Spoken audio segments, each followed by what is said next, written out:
It's that time of year again, when there is no time left in the year. As always, some of the games we played over the past year were new, but most were at least a few years older. We're always trying to chip away at our backlogs, so what either of us picks as Game of the Year may or may not have actually been released in 2022. We can't cover literally everything we played, but these are the games that we felt we had at least something to say about. The good, the decent, the not amazing, and the maybe sorta kinda a bit bad. Welcome to the only end of the year gaming video where you'll hear about Jumping Flash and Solar Jetman alongside not the latest game in the Horizon series, but rather Horizon Zero Dawn. These are the games that we played in 2022.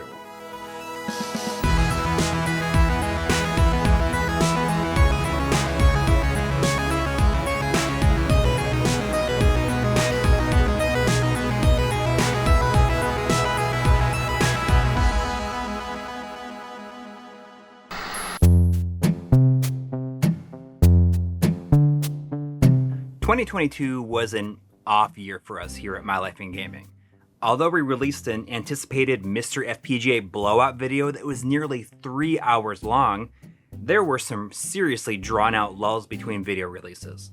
So first, let me apologize for how slow this year has been on the channel. I'm not going to go into details why this was the case, but I want to thank everyone who has remained supportive of us, or encouraging even, despite the gaps between full videos. We really feel confident that things are going to get back on track in 2023, as we're taking a back to basics approach with our videos to get into a groove again. Look for some much requested and often pushed off videos, as well as some smaller episodes so we don't get caught up in making every video a giant production. Now, of course, we managed to find some time to enjoy some video games this year, and our weekly Sunday live streams didn't suffer the same fate as our regularly produced episodes. I'm telling you, we have the greatest group of regular viewers that show up each Sunday from 8 to 11 Eastern Time as a way to end or start off their week. I can't stress enough just how much we appreciate all of you. So anyways, we'll be covering games we played on that stream, as well as games we played on our own time. So let's get to it. The Cotton series of cute-em-ups has made a big return over the last couple of years, starting with the Cotton Reboot, a remake of the original arcade game, which I covered in last year's video. I guess you could say that Cotton was back in the public consciousness to an extent. So it makes sense that the original developer, Success, wanted to try their hand at creating an all-new entry in the series to celebrate its 30th anniversary. The result? Cotton Rock and Roll.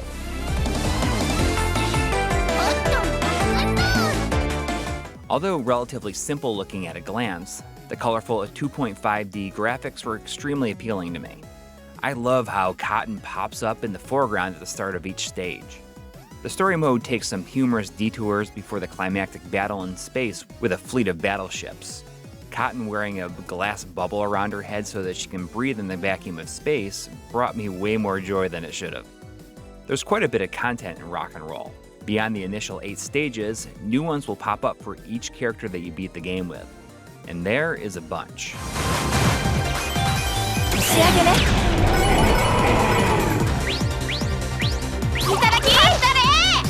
The game gives you unlimited continues from the get-go.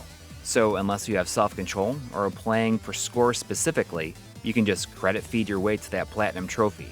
I gotta mention the 3D panorama style stages, because they're a real head-scratcher. I got excited when the first one showed up, but they're just collectathon style bonus stages.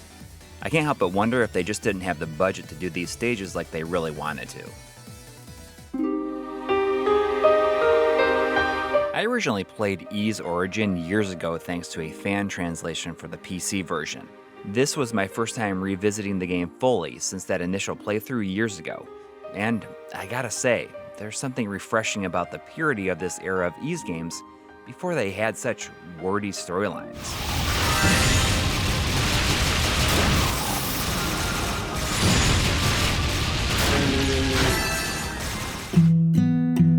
Unpacking is a self-described Zen puzzle game about unpacking boxes. It takes you through the different stages of a person's life as they move from childhood bedroom to college to shared apartments and other places as they move through adulthood. The subtle storytelling that is told through such simplicity is really something special. As an adult in my 40s who has had the pleasure and displeasure of moving several times throughout my life, unpacking was kind of an emotional experience. The subdued music compositions from Jeff Van Dyke fade in and out from the background, never hitting you over the head to elicit specific responses.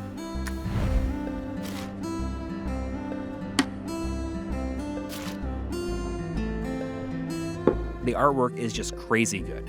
Like Sayonara Wild Hearts a couple of years ago, this is one of those feelin' games that surprised me and really stuck with me far longer than I ever expected. It was such a pure experience, and it was one of my favorites of all of 2022. So just to throw this out there in case, anyone was asking, my favorite movie of all time is Terminator 2: Judgment Day. I've watched it numerous times since first seeing it in the theater on July 4th, 1991. I absolutely love it. Now, what I don't love is every single attempt at continuing the story that's come out since. So when I heard that Terminator Resistance, a first-person shooter from Polish developer Teon, was a sequel/prequel to the Cameron flicks, and hey, it's supposed to be pretty good, then I'll at least try it. Well, I can say with relative positivity that I don't think that a better Terminator game could be made. It was great getting to use the plasma rifle, complete with authentic sound effects. The open objective approach worked really well and seemed appropriate considering that all humans needed to scavenge for every single resource at this point. Most of all, the T-800 Terminators themselves were scary to fight, or avoid would probably be your best course of action. That love scene though, I get what they were going for, but it's pretty bad. Thanks for letting me spill my guts like that. Looking to indulge in some good old nonsense gaming, it's hard to do better than Crackdown. By the time that Crackdown 3 was released on the Xbox One in 2019, the iron for striking had long since cooled, and nobody cared. The moment you realize that physical games you've already installed on your Xbox system no longer needs a disc, and you don't even need to download it, well, that is the real beauty of Game Pass. Crackdown 3 was just sitting there on one cold January day. Grab those agility orbs, Agent. This is a real video game, all right. Now, here's a game that lets you jump over buildings, smash punks with giant boulders, torch crowds with a high-powered laser, or even fly around in a wingsuit. It seems so rare these days to get a game that fully hands over the reins and says, try to break this game. I dare ya. Here's the tools to do it. Yes, it is a tiny little bit janky at times, but I like to think that's a major part of Crackdown's appeal. You might even say that the jank is a feature in itself, because when was the last time you could just go ahead and let go and have this much fun with a game that isn't slightly broken? It's big, it's loud, and it is completely stupid. That's the point.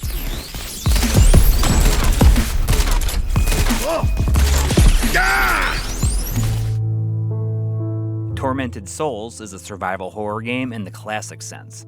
I bought it on a whim while it was on sale, and I had no idea what to expect.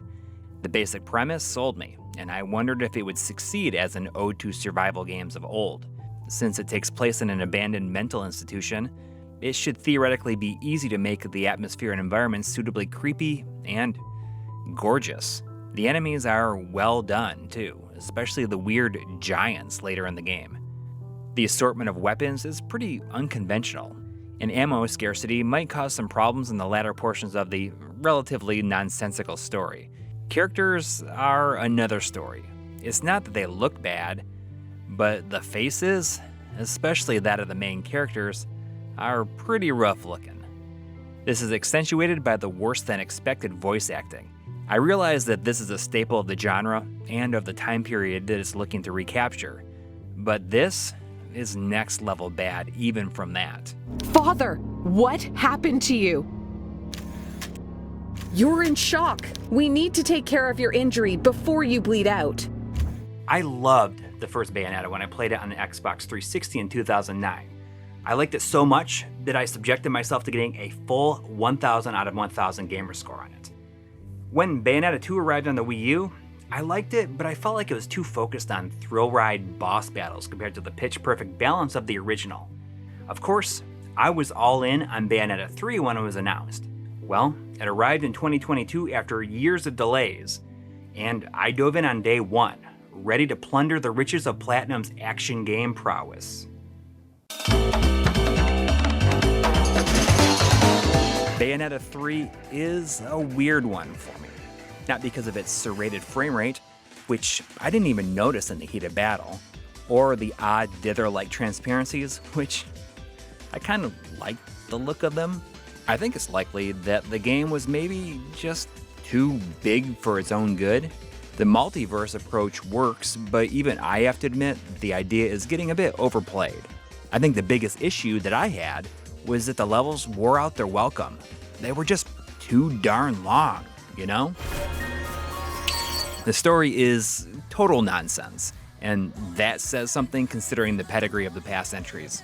Still, I really like the addition of Viola, a mysterious riot girl punk rocker from another dimension. Her sections change up the gameplay just enough to keep them fresh. Jean gets these interesting elevator action style stages, which are definitely an outside of the box idea, but they weren't all that fun. Bayonetta herself sports a wide variety of infernal demons, who are more seamlessly incorporated into the base gameplay this time, instead of just being big level-ending super moves.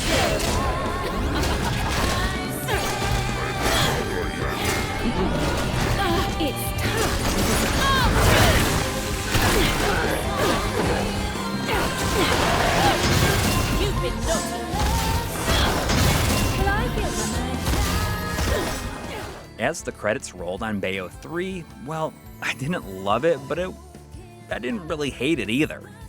I started to wonder if I had misjudged Bayonetta 2, which I hadn't revisited at all since the Wii U in 2014. So I booted that up the next day and promptly played through the entire game. I realize now that I was wrong about it, and I really appreciate just how efficiently it boiled down what was so good about the first game and removed all the fat just to have a breezy, yet no less adrenaline-filled experience. I wish I could say that I liked Bayonetta 3 more than I did. I don't know, maybe during the development, it just got away from Platinum. Upon revisiting Bayonetta 2 though, I think I'm ready to change my answer. It's the best game in the series. The only asterisk being that the first game created a finale that was so gargantuan that it was never going to be possible for any sequel to ever surpass it.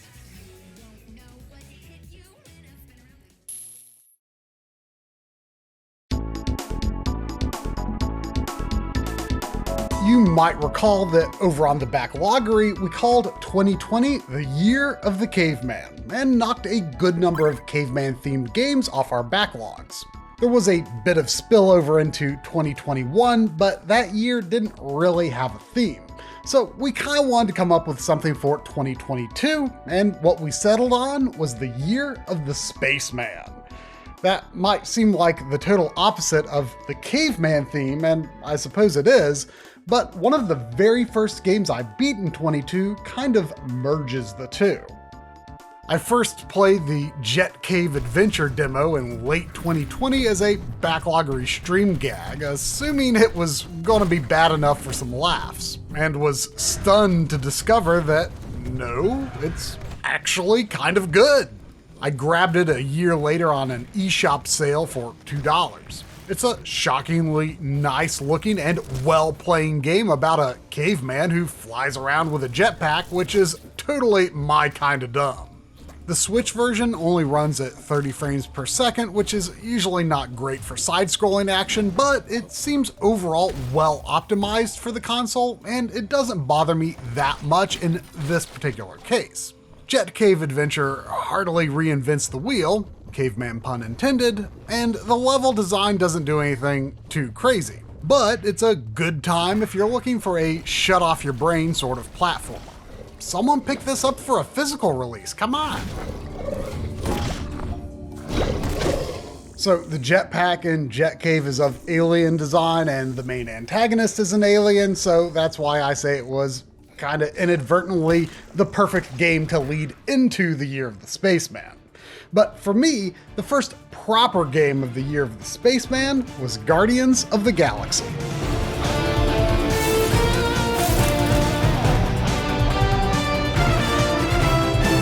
No one really seemed to be liking Square Enix's approach to Marvel games until Guardians of the Galaxy released in the fall of 2021.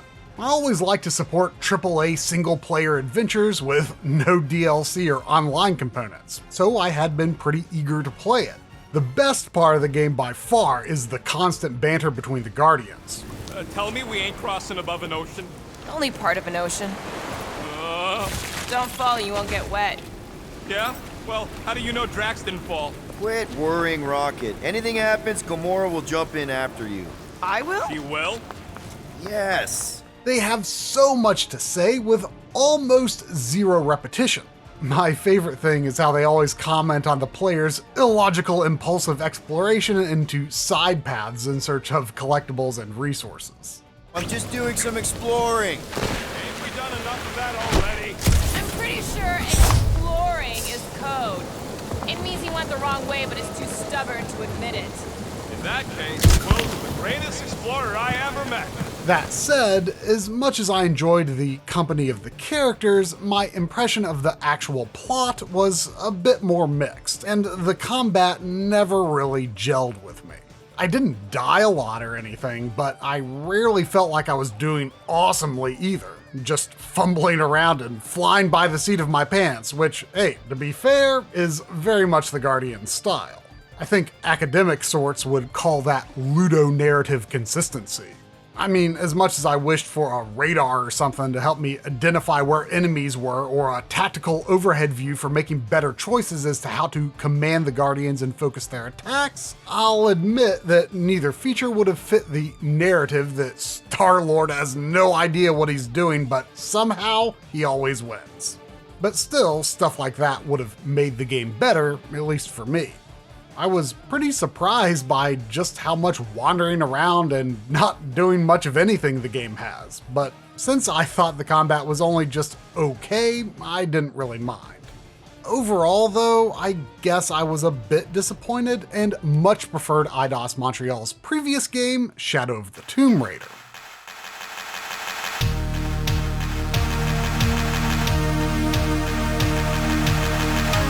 The Year of the Spaceman really got underway on the backloggery streams with Drumble and myself working through Factor 5's Turrican games. Welcome to Turrican!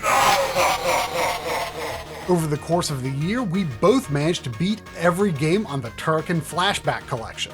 That's Turrican and Turrican 2 from the Amiga, Mega Turrican from the Genesis, and Super Turrican from the SNES. And in a twist that will warm the hearts of every European who hears it, a twist that, as a console man, I never would have seen coming, I enjoyed the two Amiga games the best.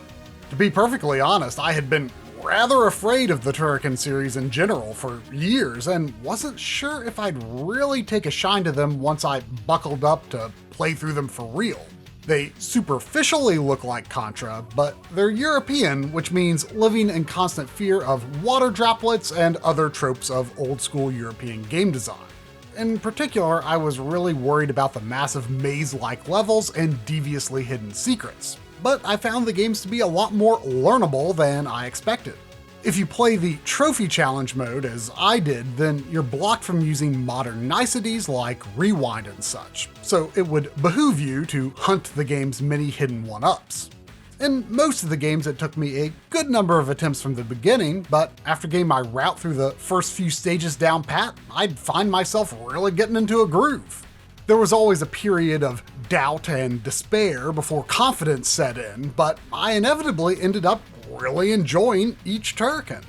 It's just that, for whatever reason, I did like those Amiga games just slightly more overall, despite expecting the Genesis game and its grappling hook to steal the show.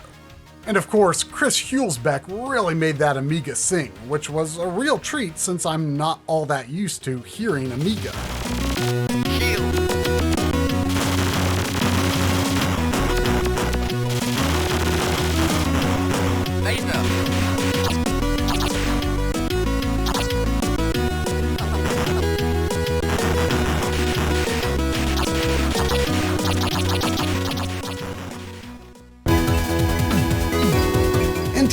Is a developer that I just never know whether to expect their latest game to be something I can get into.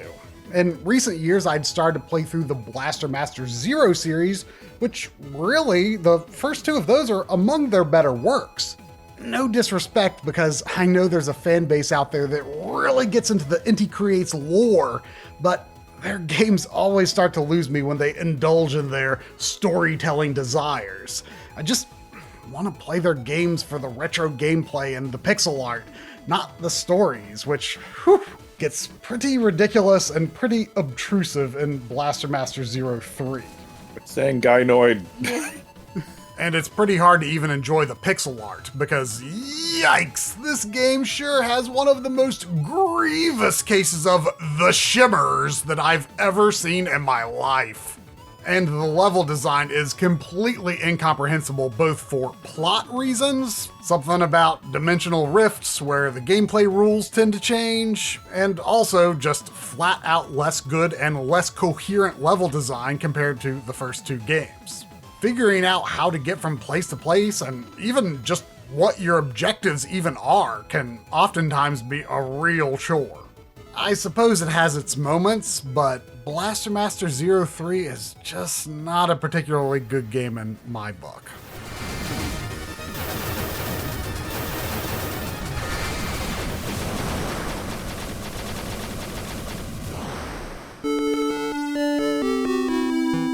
On a much more positive note, ever played The Guardian Legend on NES? It's a fairly common cart, but it is starting to go up in price. You tend to not really see it for much less than 20 or so these days. So if you're into collecting original carts, I suggest you grab it now if you don't already have it, because it is a real gem.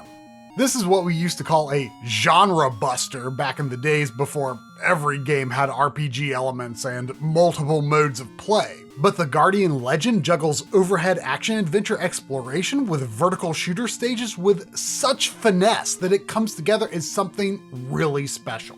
With its really quite good for 1988 map system, it's extremely satisfying to explore the overworld and uncover its secrets, which give your character meaningful bumps to health, weapon power, and a plethora of weapons that she can upgrade and may be used in the action-adventure or shooter areas. Typically, you're trying to figure out how to open the entrance to the next shooter stage to uncover keys for new regions, but many optional stages offer worthwhile rewards too. Don't let its age fool you. The Guardian Legend strikes a masterful balance by being easy enough to navigate, yet not so straightforward that there's no sense of discovery, and providing challenge while also giving you the satisfaction of your character becoming much more powerful over the course of the game. The Guardian Legend is my favorite new-to-me NES game that I've played in years, and I'm also giving it a nod as my favorite new-to-me game of 2022 that wasn't actually released in 2022.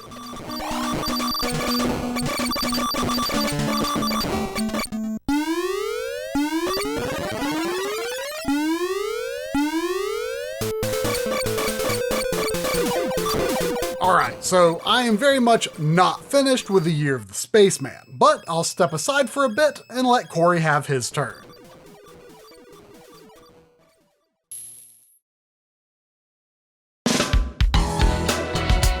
While I may not have had quite as much of a year of the Spaceman that Try did, I did dabble in some space manning of my own with my good pal Master Chief.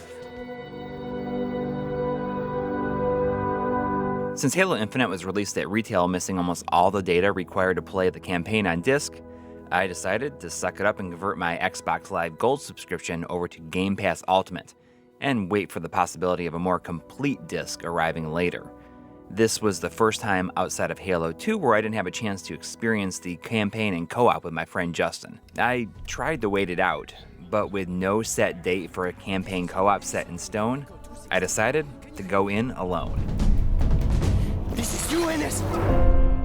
The open overworld approach is something that hasn't been attempted since ODST. Here, it blows the idea up for a whole game, and it sort of works, mainly thanks to the zipline grappling hook, which, let me tell you, is easily the best aspect of this game. It's super fun to traverse the world with, and makes for some really dynamic battle situations. Problem is, the overworld has very few different types of objectives, and many of them just net you cosmetic rewards for multiplayer, which does absolutely nothing for me. It's when you leave the open world and head underground that the real struggle to remain interesting really kicks in. Yes, repeated interiors are a staple of Halo games, but it seemed as though entire sections were stretched out and repeated so they could just drop little story bits in. It's pretty obnoxious after a while. Now, I'm someone who plays Halo games for the campaign specifically, and I haven't been too keen on where the overarching story has gone since 343 Industries took the reins from Bungie. Halo 5's ending left things in a pretty divisive position, which was dealt with here by just skipping over most of the fallout, filling us in with information via data cluster visions. Halo Infinite did have an infamously rocky development cycle full of delays and high-profile dev team departures. These troubles were pretty apparent to me in the construction and flow of the campaign. And although I think it was better than 4 and 5, nothing in Infinite really comes close to the excitement of Halo 3's campaign.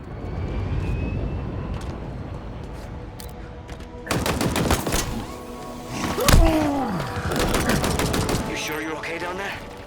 Want me to wait? Negative. Pull back. We'll be in touch. But is the gulf between 343 and Bungie games that wide? Thinking about it, it's been ages since I played through a campaign of a Bungie-developed Halo, so why not revisit one while Infinite was fresh in my mind? Halo Reach was the most obvious candidate because it represents Bungie at the top of their game and served as their swan song for the series. This was also a good opportunity for me to spend some time with the Master Chief Collection, which I really hadn't done since it came out. No, it's not nearly as good looking as the 343 games, but it was immediately apparent to me that this remains a superior experience to any of their games in any other respect. The campaign has a sense of forward momentum that was indicative of just how well-oiled of a machine Bungie was in 2010. There is pretty much zero fat here, moving seamlessly from set pieces to the chaotic battles and wide-open arenas that Halo has been known for. What is absolutely incredible to me is just how the surround sound was still screwed up in this collection. The game has been out for 8 years, with who knows how many patches in that time. Yeah, I mean, Reach was added to this collection well after release, but come on. Barely getting you. What's your situation? Over? Colonel, this is Noble 1. There are no rebels. The Covenant are on Reach. Acknowledge? Come again, Noble 1. Did you say Covenant? After finishing Reach, my son and I decided to play some co-op with the first game, Halo Combat Evolved, again in the Master Chief Collection. I love this game for what it is, and it's still fun to go back to, even if only to bask in the memories of those late nights in 2001 and 2002 playing it. I didn't realize that here I was, 21 years later, making memories with this game once again. Now, I'm gonna go ahead and let Try elaborate on this game more as a first-time player in 2022. But playing this now, it made me realize just how funny it is that there was a time when Halo might have looked too violent for younger audiences. Now it comes across as clownishly tame compared to most shooters. Funny how that works out, right? So, as it turns out, Halo Combat Evolved was the first of several games I'd be playing along with my kids this year, both co-op and side-by-side.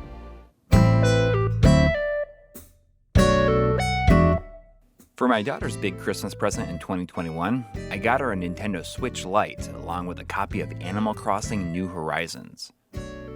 I played the 3DS version a whole bunch back in the day, but I had zero desire to get this when it came out. Once my daughter started her town, I thought, hey, what's the harm in creating a character to live in her town and help her out? Well, I did that, and within a week I had my own copy of the game on the way. So stupid, right? Even dumber is that it's really the only game that I played for several months. My daughter and I would hit the daily grind side by side on our own systems, which I guess was a great activity for the both of us. The truth is, Animal Crossing New Horizons might just be one of the most manipulative games I've ever played, because of how it gives off this cool attitude of being relaxing and non-committal and stuff. Underneath the surface is a game that actually requires more of a commitment than anything less than an MMO. Yes, you can play it without the commitment, but I did feel guilty if I didn't do my daily quote-unquote chores around my town. I had to set aside time every day to at least check in and get those drip-fed Nook miles from the ATM machine. And I don't think I missed a day for almost 3 months. Even after the credits rolled, I was in his iron grip because that's when they wheel out the terraforming, and I guess the real game begins.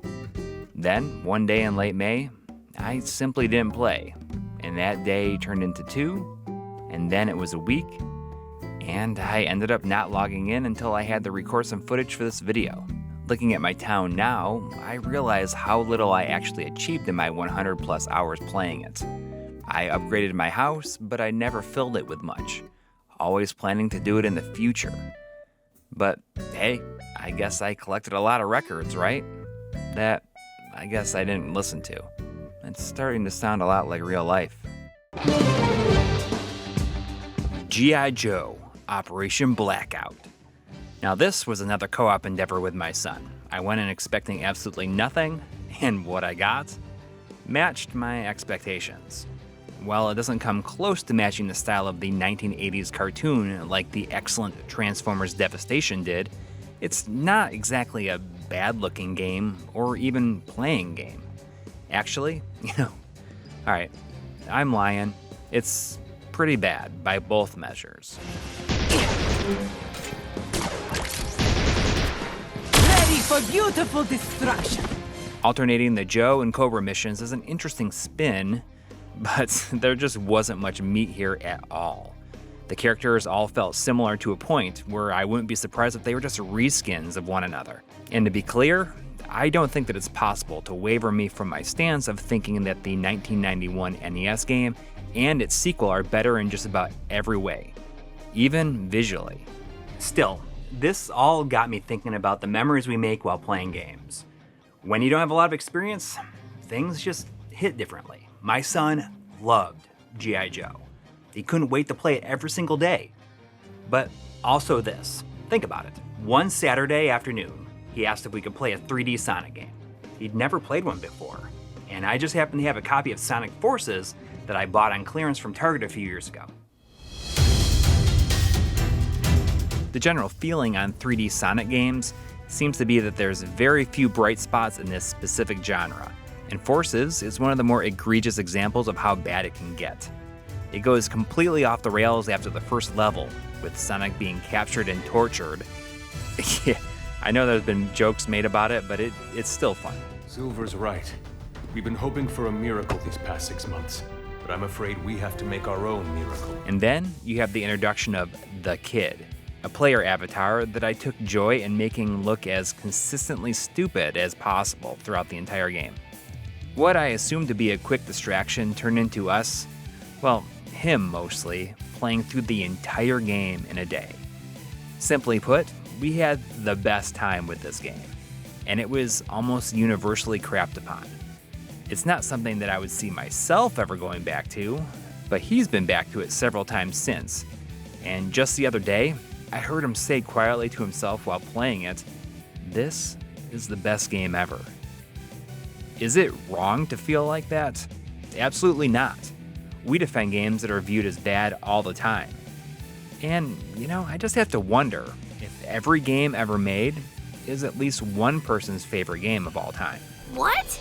Oh, you're that Sonic from another dimension, aren't you? Right, that makes sense, I think. One Sonic game that I can go back to over and over again, though, is the first one. Man, I love Sonic 1, and it's the only game in the series that I'd say that I truly actually love. So naturally, the announcement of Sonic Origins had me pretty excited earlier in the year, even if it meant that I'd be buying the 16-bit Sonic games yet again. Really, it's different this time. We'd get a console version of the widescreen mobile ports of Sonic 1 and 2, with Sonic 3 and Knuckles finally getting the long overdue treatment.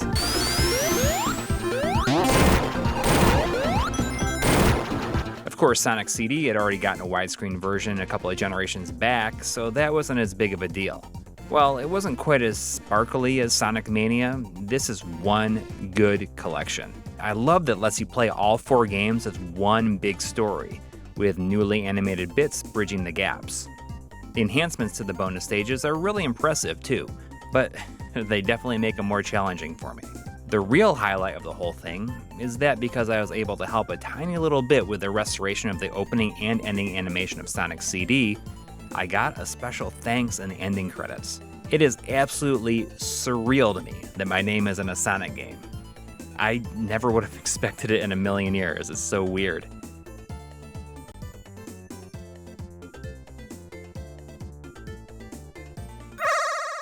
So Sega, if you could go ahead and release a physical version of Sonic Origins so that I have tangible proof that I once played the most minor role possible in a Sonic game, I'd be super happy about that. Now, let's jump back over to Try, who's going to tell us about some of the shooters he played this year.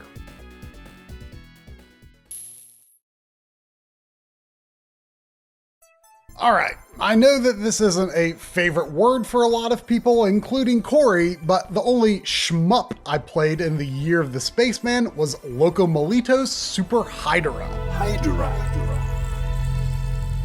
I played it in co-op, and it was extremely hard, but also excellent. Oh, and the scanline filter, at least in the PS4 version, is kind of amazing. It joins the very short list of shmups, or shooting games, as genre enthusiasts seem to prefer these days, that I've managed to finish. It's a genre that I wish I was more into than I am, so maybe it was a missed opportunity that I didn't tap into the energy of the year of the Spaceman to further acquaint myself with them. I did try to stream Super Star Soldier on PC Engine, but was just hitting a total brick wall only on level 2. So I played Bomberman 94 instead, which I still need to finish. Thanks to the magic of passwords, I've enjoyed how I've been able to alternate between my real PC engine and the Mister, as I've occasionally revisited it throughout the year, whichever just happened to be the most convenient at the time. Hey, who knows, with the Open FPGA? Maybe next time I'll play it on the Analog Pocket. A more successful stream that is sort of Spaceman-ish was when I played Ranger X on Sega Genesis. I was convinced to grab this thanks to GameSack's 8th episode of Games That Push Hardware Limits. It's full of cool line-scrolling effects that simulate 3D perspectives, transparency tricks that aren't commonly seen on the system, and is generally just an awesome-looking game. I thought it looked fun to play too, so I went straight to eBay and grabbed a copy without even trying it. But when I mentioned to Coury that I'd bought it, he said he didn't think it looked like a game that I would like and that he didn't think it's all that good. I didn't understand why he thought that this didn't look like my kind of game, but I think he was just trying to rationalize his bias against the red box era of Genesis games. And he was definitely proven wrong. This game is a ton of fun, and the jetpack-driven movement feels unique. It's a game where if you take your time and don't rush things, you'll do very well. It only took me 2 attempts on the normal difficulty level, but there are 2 higher modes. And Coury did change his tune after seeing the game on stream. And hey, it's now also available on the Genesis Mini too, so don't overlook it like he did.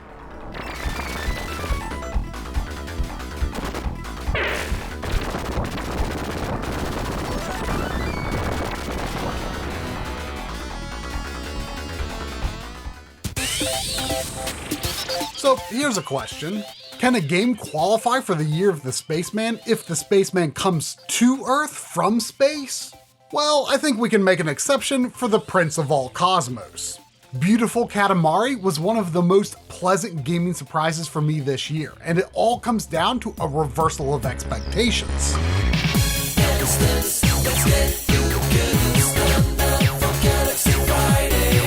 You see, I really loved and still love the original game on PS2, but the sequel, We Love Katamari, as I recall anyway, focused way too much on gimmick level objectives, which I felt took away from the purity of game design that made me fall in love with the original, which was start small, roll up stuff until your Katamari is a certain size before time runs out.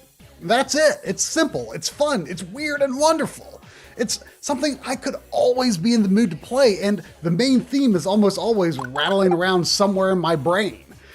Anyway, having dabbled in demos of other Katamari games, such as Katamari Forever on PS3, I was under the impression that the series continued in the way of We Love Katamari. But maybe that demo wasn't a good representation of that game, or maybe I shouldn't have been so quick to dismiss the other sequels, because as it turns out, Beautiful Katamari for Xbox 360 is exactly the sequel that I'd been wanting all of these years.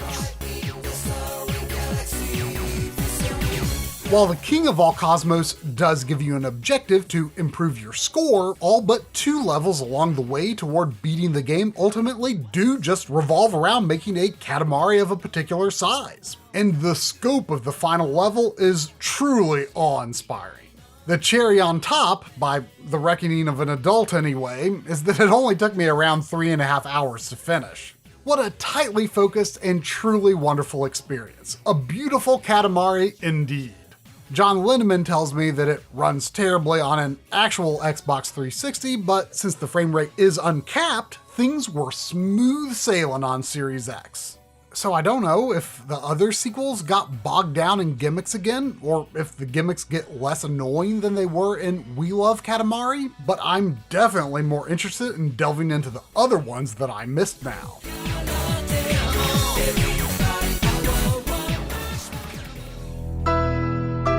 One of the marquee must-play games for the year of the Spaceman was Halo. Halo 1, 2, and 3 actually. These were played in local co-op via the Master Chief Collection on the Backloggery streams with Drumble, while Coury also joined us online for Halo 3. Since Drum and I didn't have any feverish reverence for the original, we thought it would be fun for the stream audience to have the ability to make us switch graphic styles at any time. The look sure was different for the original game, and I can see why longtime fans would be uncomfortable with the artistic deviations, while Halo 2's remake definitely looks quite nice, especially in the FMV cutscenes. But wow, I was really shocked that that mode just didn't run well on Series X, at least not in split screen. Not sure what's up with that. It's probably absolutely shocking to a huge number of people that I'd basically never played a Halo game aside from poking my head into the first 40 minutes of Combat Evolved once a few years ago. And otherwise, I had fairly little concept of what it was all about.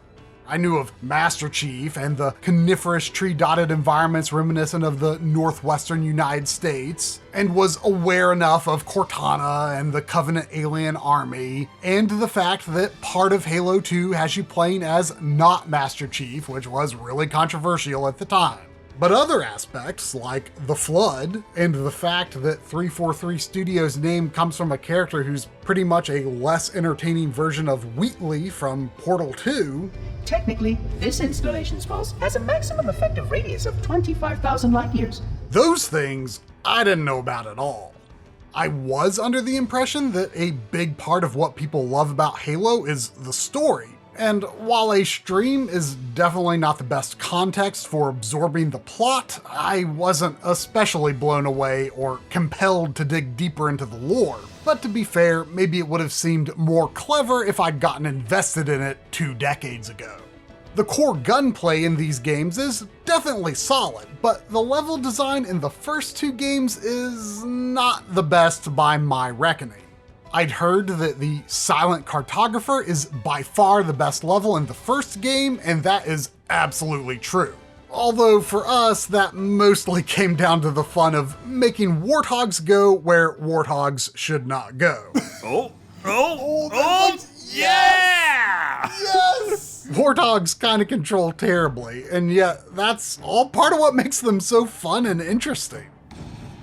Yes! But after that, the level design was all downhill, with every room looking the same and us constantly wondering, have we already been here? Is this forwards or backwards? Halo 2 has similar problems, but overall we moved through it a bit more smoothly. Although in some ways it's not as fun since warthogs are no longer indestructible. I understand why they did that, but it's still a shame. Halo 3 was the best of the bunch by a long shot, although part of that could have been helped by playing with someone who was passionate about the series with the addition of Coury to the team.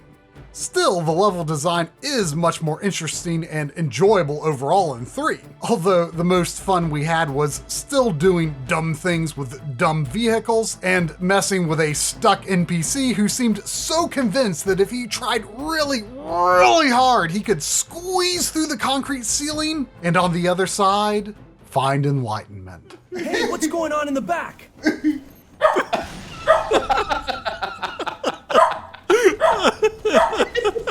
Aside from Halo, the other absolutely critical game for us to get to during the year of the Spaceman was Solar Jetman for the NES. It was a fitting and very satisfying final boss of sorts for the year. Come for the super smooth spinny pod animation, stay for the engrossing exploration and challenging but cool controls. This is a rare game. Rare, the game developer, that is. The game is actually quite common and cheap and is also on Rare Replay. And its sense of physics is highly impressive for the hardware, and I'm personally not aware of anything else that plays quite like it. Each planet has different gravity, and you can purchase different pods and accessories that may further modify how it controls. The basic gameplay loop involves discovering fuel resources across a dozen planets, hauling them back to your main ship, and then hunting down a black hole where you'll find a part for a special vehicle called the Golden Warp Ship, and then move on to the next planet. At first, it can seem overwhelmingly difficult and complex to control. I don't recommend playing it on a real NES, by the way, since being able to have alternative bindings for select up and down on the Mister was hugely helpful. But once you've made sense of everything, it becomes quite engaging, and you'll find things speeding along, especially after you buy the more powerful pods. But all in all, it took a bit over 12 hours across 3 streams to beat the game in total, which is quite beefy for an NES game. Stick with it though, and you'll find that it's a rewarding experience unlike anything else.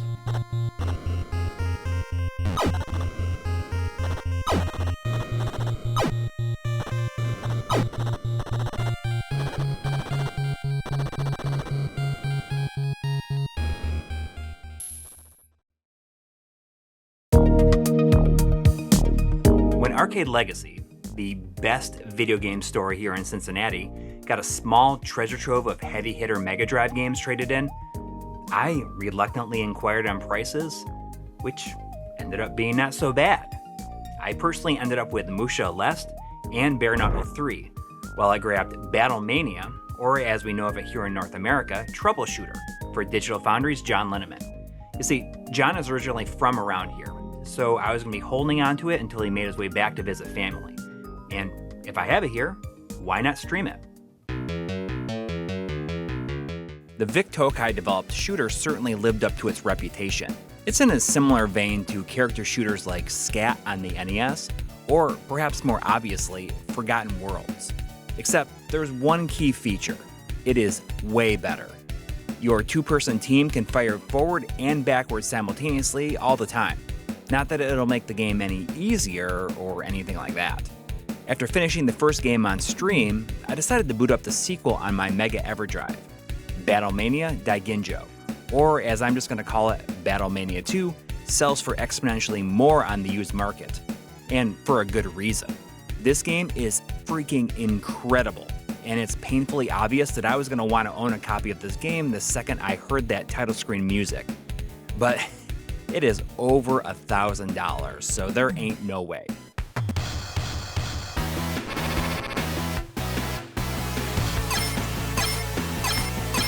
Clearly a labor of love, Battlemania 2 builds upon everything from the first so much that it just bubbles over.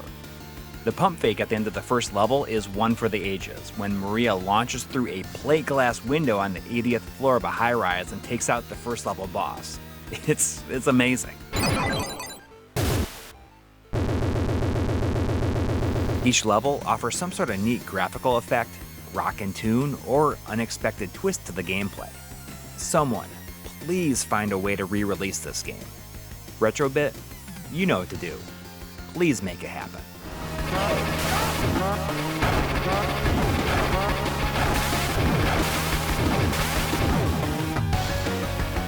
As you have undoubtedly realized by now, I am a big Wonder Boy fan. So I grabbed Takahashi Meijin's No Daibokenjima, or Super Adventure Island if you prefer, for just under $10 a few years ago. This is the first game in the expansive series that I played all the way through, and I'm glad that I did. It's basically a re-envisioning of the original game, which in itself was a re-envisioning of the first Wonder Boy. So how could I not like it, unless I had a real chip on my shoulder? The excellent soundtrack from Yuzo Koshiro is a real highlight here, especially the second level theme. The sprites are really nice looking, with Takahashi Meijin's face achieving a level of cartoonish realism that I can't help but find him even more lovable now.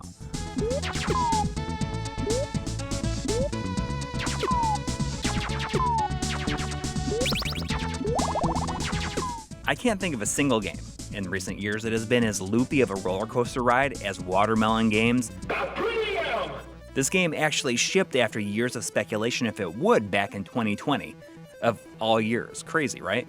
I got my copy at the tail end of that year, and I was excited to see how it turned out, except my copy, it didn't work. You could hear something sliding around inside, it just wouldn't boot up on any of my systems. So I submitted for a replacement, and I am still waiting on that 2 years later. However, thanks to Louis Martins, an artist on the game, generously donated an extra working copy that he had, and I was finally able to play it.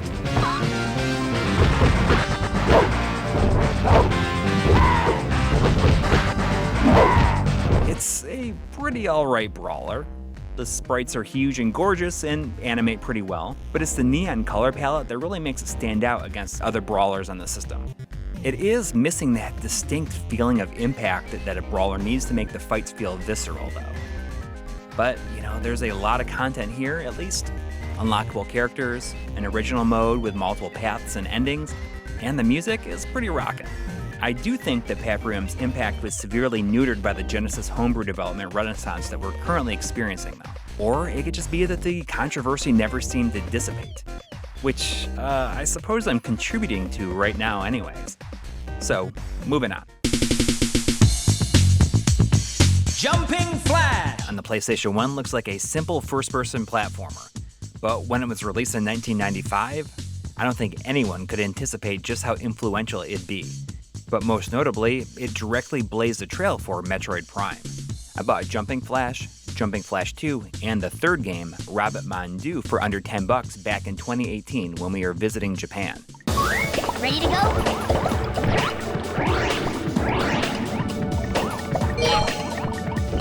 What I love the most about Jumping Flash is that it encapsulates a lot of what I find to be nostalgic about this period of gaming. It's visually simple, but looks really great for such an early PS1 game. The CD audio still sounds like game music, and the first level instantly gave me that classic green fields vibe. The worlds start out pretty small, but get surprisingly complex by the end. During my first playthrough, I thought that the Rabbit vehicle could only double jump. Perhaps that's just me applying modern platformer mechanics to it. It wasn't hard, but the latter levels had their fair share of "am I gonna make it" moments. Turns out, you can actually triple jump. Armed with this knowledge, I was able to beat the game without dying on my second playthrough. Hey, maybe that first playthrough was an unintentional master run. In Super Mode, you can jump 6 times instead of 3. So it's just basically kind of a free mode, it sounds like. Yeah. I didn't know you could jump 3 times in the air before landing. Can you jump 3 times? I always jump twice. You mean the whole time I've been able to jump 3 times? And I've been jumping. Did you just try it? Yeah. Yeah, I guess you can. The X-Men have had a pretty rough go on the video game track. One of the few bright spots that I can think of outside of Konami's 6-player arcade game was X-Men Mutant Apocalypse on the Super NES. Of course, when I say bright spot, I mean it's markedly better than those junky Genesis games. Although Capcom's X-Men Children of the Atom fighting game was released during the same time period in 1994, the way that Mutant Apocalypse plays is more in line with Taito's The Ninja Warriors.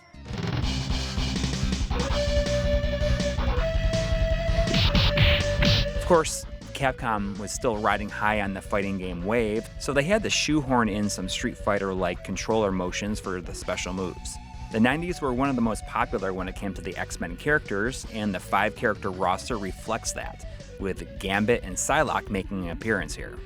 It feels artificially stretched out towards the end, with Professor X putting you up against different villains like old Jugs here, just so they could make some sort of appearance in this game. This game was super tough. I played it on stream and I felt like giving up after nearly 45 minutes. Somehow, I was able to find my footing and I beat it, even though Magneto took forever to finish off due to the way I had to cheese it with Wolverine.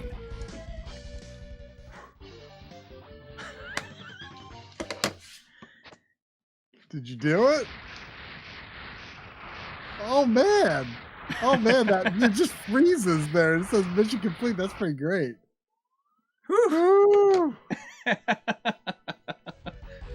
Although it doesn't really fit into the retro game theme of this segment, I guess this is as good of a place to mention the 2010 legacy sequel/reboot to the Rocket Knight series called Rocket Knight. I grabbed this one on the PlayStation 3 during the great PSN shutting down scare of 2021, weeks before it was given away for free via Games with Gold on Xbox Live. Oh well. Anyway, does it stand shoulder to shoulder with the first game? A stone-cold classic? Of course not. That's a dumb question. It's not even close. I suspect it's not even close to either version of Sparkster. So does that mean that it's bad? Nah, it's just aggressively average and boring. The intent was probably there on part of the developers, but it's possible that meddling from Konami prevented this from being what literally everyone who would buy this game wanted. Rocket Knight is one of many legacy sequels/reboots/remasters/remakes that I forgot even exists. Did you know that apparently they made a legacy sequel to Russian Attack? Weird, right? Alright, back to try for some Square Enix action.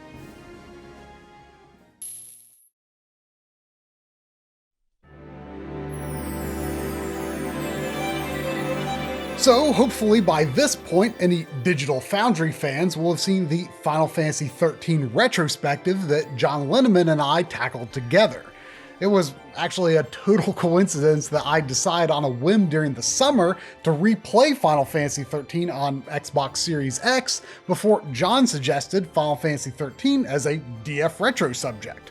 Coury and I have always been staunch defenders of Final Fantasy XIII, and John's views on it also pretty much mirror my own in almost every regard. So you should go watch the DF Retro video to get the long version of my thoughts on the game, as well as the sequels, which, despite their technical shortcomings, I think are really good, especially Lightning Returns, which I consider to be one of the most interestingly designed yet criminally underappreciated open world games ever made.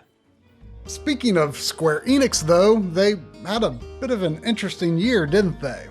Things started off rather oddly with the microtransaction-riddled Chocobo GP, the horribly upscaled Chrono Cross Radical Dreamers Edition, and the sale of their Western IP to Embracer Group. But in the back half of the year, they released stuff like the Live Alive HD 2D remake, or Live Alive, however you say it, the Diofield Chronicle, Valkyrie Elysium, Star Ocean 6, Harvestella Front Mission remake, the poorly scaled Tactics Ogre re-release, and they're just about the only company that's nearly consistently putting out demos these days, which, hey, that's worth something. I mean, most of these games aren't really the AAA sorts of productions that some people unrealistically expect every game to be, but to put things into perspective, if any one of those titles had been a PS1 RPG that was actually released in English, today they would be worth, unfortunately, hundreds of dollars. I guess all I'm trying to say is that even though these games aren't super big budget productions and do have their flaws, I think they are at least interesting, and the renewed focus on RPGs, or at least action RPGs, makes me wonder if Square is kind of trying to refocus on their roots. I don't know. I've never really been as hard on modern Square Enix as a lot of people are, but let's at least pause and appreciate what a bizarrely wonderful thing it is that this, a remake of a previously Japan-exclusive Super Famicom RPG, is a real product that I bought at a Best Buy retail store in the state of North Carolina in the year 2022. I don't understand why they sometimes take that sort of release approach and other times they don't. Pixel remasters.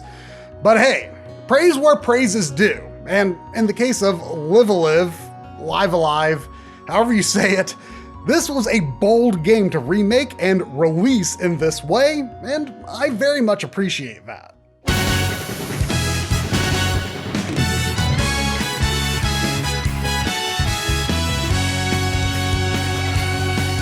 While I knew a thing or two about the game, such as the concept of seemingly unrelated scenarios that would eventually connect in some fashion, I knew little else despite having owned a Super Famicom cart for a few years.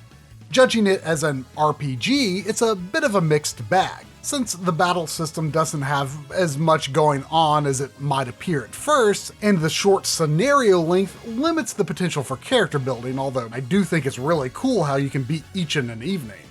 But what makes things interesting is how each chapter has entirely different rules and focuses. Some have almost no combat. One has no exploration and only combat. And they all deal with leveling up, equipment, items, learning abilities, etc., all in different ways. In fact, I feel that the varied, inconsistent, and unbalanced RPG mechanics themselves are utilized intentionally as a means to tell the stories more so than to serve the gameplay. Since the genre was a known quantity at the time of its original release, in Japan at least, the way it subverts various gameplay tropes can turn your expectations for the story on its head as well. It's definitely a clever and memorable game, but don't go in expecting super cool strategic grid-based combat to really sink your teeth into.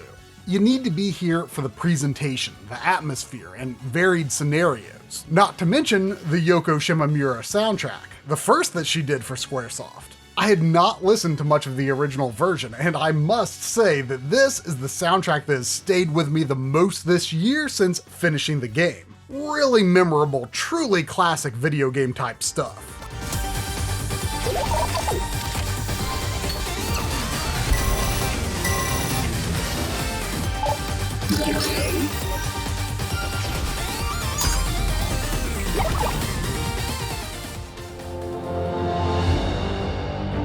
The Diofield Chronicle was the other major-ish game that I played from Square Enix's 2022 roster.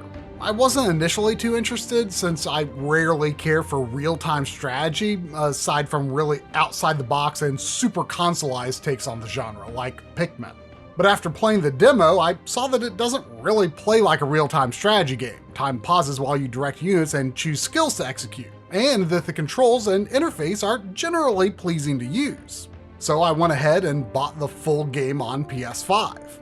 This one ended up being a real slow burn for me though. In fact, I'm still not quite finished as of now, but I think I'm getting close. Overall, I've mostly enjoyed it, but while I appreciate the core of what's been done here, there are a lot of limitations that hold Diofield back from its full potential. To me, the biggest issue over the course of the game stems from its maximum of 4 active player units on the field. While each unit can also pull from the skill pool of an unseen secondary character, the small party size severely limits your ability to pull off simultaneous attacks on different ends of the battlefield, and it seemed to me that the safest and most efficient way to handle most situations was to keep the group fairly close together and focus attacks rather than spread out, which makes things a bit less interesting. It also, over time, just becomes easier and easier to spam the most effective abilities, at least on normal mode. A sparsely decorated and uninspiring base of operations serves as your home for developing back-end gameplay systems such as equipping characters, learning skills, funding research, accepting side quests, and so forth, all of which works well enough. The story mostly revolves around the machinations of lords and nobles who aren't even physically present, and I've always found that sort of thing difficult to get into, although the fact that the party leaders themselves are hardly the typical heroic JRPG crew with unwavering senses of right and wrong has kept me guessing as to where things might ultimately end up. What music does exist in the game is quite good, but I'm pretty sure there is somehow exactly one Battlefield track in the entire game, which I feel like I surely must be mistaken about, despite having never noticed another battle track in 30 hours of gameplay. So yeah, it's a pretty flawed and perhaps incomplete game. But the thing that I appreciate most of all is how every mission is really short and snappy. Even if I only had a few minutes of free time at the end of the day, I knew I could easily clear a map or so, which has kept me coming back. So I'd love to see a sequel or spiritual successor to DioField with a larger party size and much more varied soundtrack, because the game's fundamentals are really strong, but it just needs a little something extra to make it into the hidden gem that it seems so close to being. No escape. Impressive, no? Weaker than expected.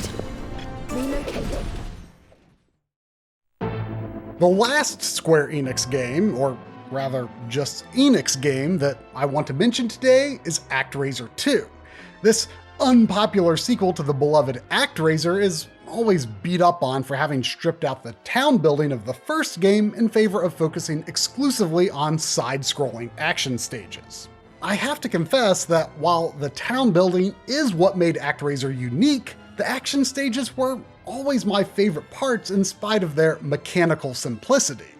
The bigger problem with ActRaiser 2 though is that it is exceptionally brutal with some demanding platforming with little margin for error. After watching Drumble suffer through it on a backloggery stream years ago, that's what's kept me away from the game. Until John Lenneman told me earlier in the year that he just discovered ActRaiser 2 got rentaled, meaning that the US version was made much more difficult with unforgiving damage doled out from many attacks and hazards. This was enough to convince me to grab a Japanese copy and play through it, and I'm glad I did. The Japanese version is still a firm challenge, and some levels took me a great deal of effort. But once you become comfortable with the double jump glide cancel rhythm, the whole thing is very satisfying. So if you do like tough games but don't like arbitrary difficulty bumps for American releases, then you've got to give the Super Famicom version of ActRaiser 2 a go.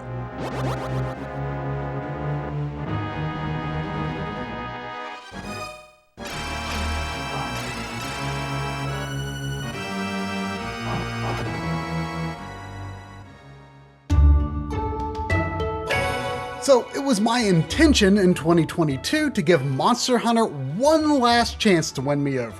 I'd tried demos of Monster Hunter games several times over the years and even bought Monster Hunter World, but as much as I wanted to understand what made the series so fervently loved, I just never could get into it. But when I tried the demo for Monster Hunter Rise, there were a lot of little things that were appealing to me above what I saw in the first few hours I played of World. But before going all in on Rise, I had the idea that maybe I should try to play something else first to, I guess, boost my personal investment in Monster Hunter. Something that I assumed would be much easier for me to get into, a Monster Hunter RPG. Monster Hunter Stories 2: The Wings of Ruin is a Switch sequel to a 3DS game. And yes, it's a Japanese RPG in the Monster Hunter universe. The worst part of the game by far is the dungeon design. I don't think they're randomly generated. I can't find any info online that would suggest they are, but they are an even more egregious use of recycled and repurposed map geometry than Final Fantasy XIV version 1.0 was. Some areas must be randomly generated to some extent, or at least use a randomly selected map such as the monster nests. But the main story dungeons have tons of wearily familiar paths too. In battle, there's a sort of rock, paper, scissors approach to learning enemy monster behaviors and synchronizing with your allies to cancel enemy attacks and build your special meters. While I normally dislike AI party members in turn-based RPGs, it mostly works for me here because there are interesting choices to make depending on who the enemy is targeting and what attacks my allies are preparing, all of which you can see before deciding what to do. If your monster buddy isn't going to do the attack that you think they should do, you can swap it out for a monster that will suit the situation better without losing a turn. While the game has a rather high number of surprisingly enjoyable and intricately animated cutscenes, the story isn't anything special, but it was fun to watch anyway. The character models are good, but the environments have more like Wii levels of detail. That would be fine if the game played super smoothly, but Monster Hunter Stories 2 on Switch has the jerkiest frame rate I've come across in a long time. Definitely play the PC version if you aren't like me and value putting physical copies of games on your shelf more than you value perfect frame rates. It is a heavily flawed game, and I didn't care to get too deeply involved beyond what I just needed to do to comfortably finish the main quest. But believe it or not, in the end, I walked away feeling mostly positive about it. I even got a bit into the whole idea of crafting and upgrading equipment from dropped monster parts. So then, did my plan to get into the world of Monster Hunter via an RPG work out? Was I finally primed to appreciate a proper mainline Monster Hunter game?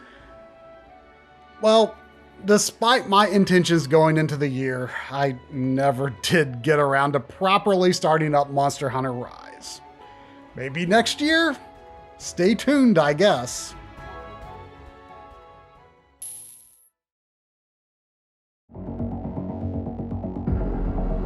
So mid-year, I was stuck in a bit of a gaming rut. I had no desire to get involved in anything fresh, so I just didn't play anything for several months. Well, outside of the previously mentioned Animal Crossing. So one day I had a thought. What if I didn't start anything new, but instead just returned to games that I'd put some time into already and just resumed where I left off?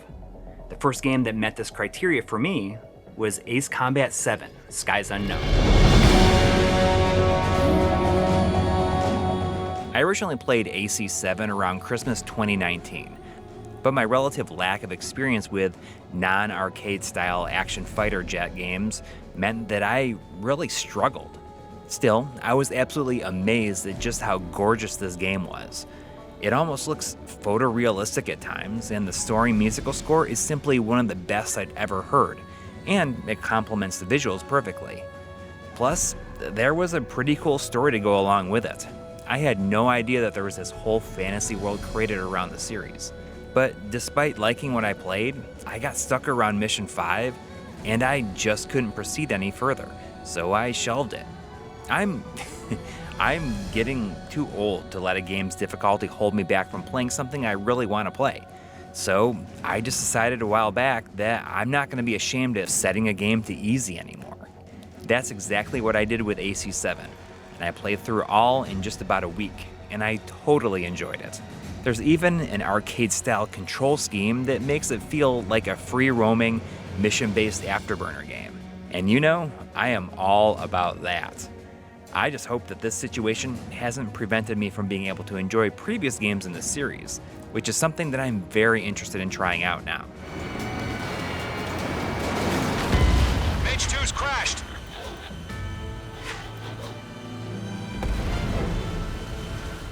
Kena, Bridge of Spirits is an ode to PS2 era character platformers, and it's just insanely beautiful.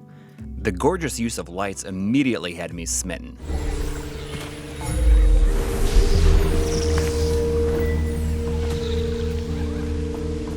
Combat was more challenging than I expected from a game like this, but the platforming and puzzle solving fit the mold to a T. As a result, I'll tout Kena based on the visuals alone, but the rest really didn't leave a lasting impression.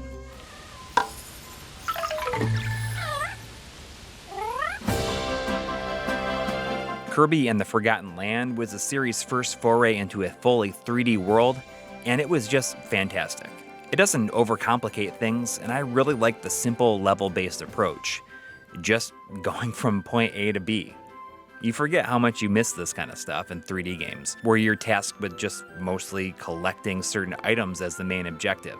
I like Kirby enough, but I'm not what you'd call a super fan. Kirb's had a heck of a run for the last couple of years, and Forgotten Land was a great way to continue that while also doing something new. On the flip side, I checked out Kirby and the Rainbow Curse on the Wii U, and I just totally bounced off of it. The idea behind it is sound, and I really like the claymation style, but it was absolutely infuriating for me to play. Try told me that he felt that Canvas Curse on the DS was a better game, but I'm not sure how compelled I feel about checking that out. There were some decent compilations of classic games released in 2022, such as Klonoa Fantasy Reverie series, which put remakes of Klonoa Door to Phantomile and Klonoa 2 Lunatea's Veil onto one disc. Of course I was there to support Namco's endeavors by importing the PlayStation 5 physical version from the UK. Combining remakes of Klonoa Door to Phantomile and Klonoa 2 Lunatea's Veil onto one disc, Namco was here once again trying to make the big K happen in English-speaking parts of the world. Whether or not they succeeded, I don't know. I did my part and bought it anyways, but there's no way that I wasn't gonna buy it. I worked on a Digital Foundry Retro episode with John Linneman on this, and not only did I play through this version of Klonoa 1, but I also replayed the PS1 version and the Nintendo Wii version. While I'll say that the PS1 is still my preferred version, I think that the Wii version doesn't get enough respect and sports a number of improvements and refinements that came from Klonoa 2. These weren't carried over on the remake on the Fantasy Reverie series for some odd reason. This was actually the first time that I played through Klonoa 2 Lunatea's Veil since it was originally released on the PlayStation 2.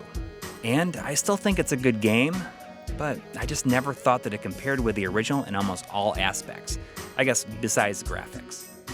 In 2022, I think that I still agree with that assessment.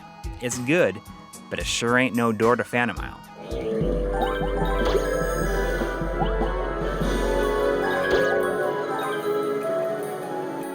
As I was working on the DF Retro episode, I had to capture some clips from Point Blank 3.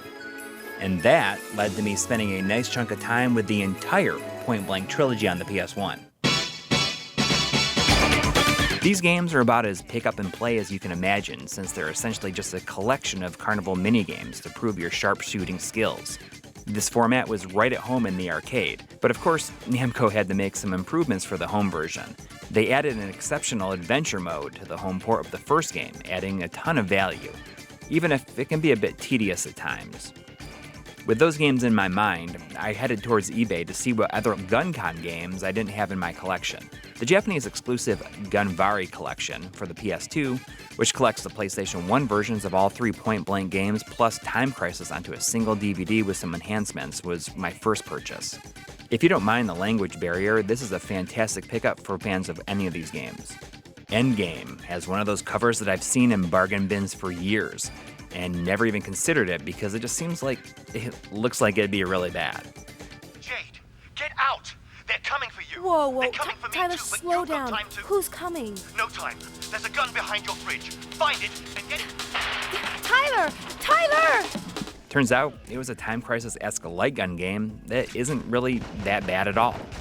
Actually, calling it Time Crisis-esque is not doing justice to just how blatant of a ripoff this game is, right down to the time limit plus cover reloading. But, you know, I ain't gonna judge because I love Time Crisis, and they're so few and far between that anything remotely close to it, well, I will drink that down like a milkshake.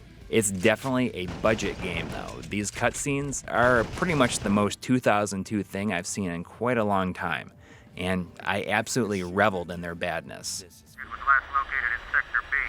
Repeat, she is on site. Front lobby. She's in the front lobby. She came through the front door, you idiot.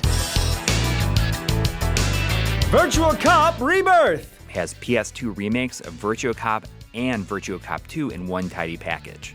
I played very little Virtua Cop, despite being a big fan of light gun games, and this seemed like a good way to experience these titles in a seamless way. I guess some might think that this is the best home version, and I'm hardly in a position to disagree. It runs at a consistent 60 frames per second, but some of the artistic changes from the original might grind some gears. It was happenstance that I bought this the day before Pandemonium released his incredible 4.5-hour Virtua Cop documentary on YouTube, which I'm sure saved me from having to pay exorbitant prices for this game.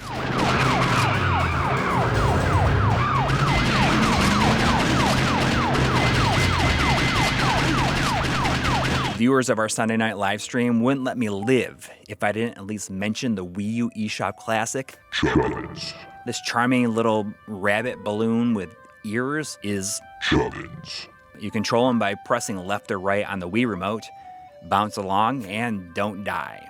It's pretty simple. Chubbins. Simplicity is its greatest asset, and also its greatest challenge. It's all about trial and error. I've only played through the first world and several levels of World 2, and that was probably enough for me. Still, Chubbins will take its place along My Life in Gaming icons like Karnoff and Fuse. Iconic in that we love to talk about them and not play them. Chubbins. Terrence Hill and Bud Spencer's Slaps and Beans was yet another game that I played through on a live stream. This time, it was co-op with my friend Dustin Kramer. I bought this from Super Rare Games a couple of years ago based on the style of graphics alone. I wasn't familiar with the show or the characters it was based on, so I went in not really knowing what to expect. What I got was a pretty engaging brawler / minigame fest that was perfect for a live stream. If you want more background on Terrence Hill and Bud Spencer, check out Dustin's series Camera to Console here on YouTube for all the details, probably more than you could ever want on it. Between two high-profile releases, fans of the 1987 version of the Teenage Mutant Ninja Turtles were absolutely feasting in 2022. It's pretty insane if you ask me.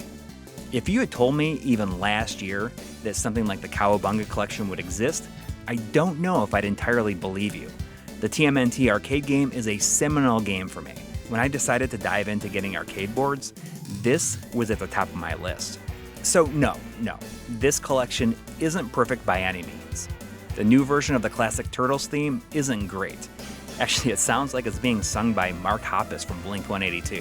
Teenage Mutant Ninja Turtles. Input lag and sound delay do crop up, of course. And the bonus material isn't quite as bountiful as it's been in other Digital Eclipse releases. Although I do hear that their Atari 50 collection has more bonuses than I can even imagine and is a great experience. I'm looking forward to playing that in the new year.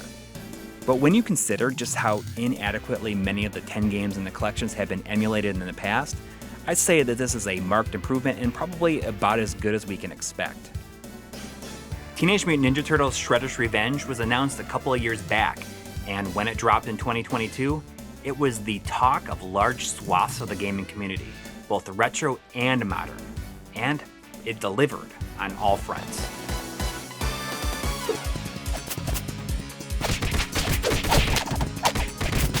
As a big fan of the classic Turtles beat-em-ups, I couldn't believe just how faithful this was to the originals. It felt like a natural evolution with modern pixel art, juggle combos, and online multiplayer, as well as homages to the originals. And the music! It just made the hair on my arm bristle the first time I heard it. So good. Yeah, Coury's not kidding. Shredder's Revenge is absolutely a Game of the Year contender. And I think it may even be my favorite brawler revival of modern times, perhaps even above Streets of Rage 4 and River City Girls, even though all of those do play really differently, to be fair. I love just how much detail and personality there is to the backgrounds and animations, embracing the 80s, 90s Turtles aesthetic while also elevating it beyond the quality of the TV show, which, let's face it, was conceived to sell toys.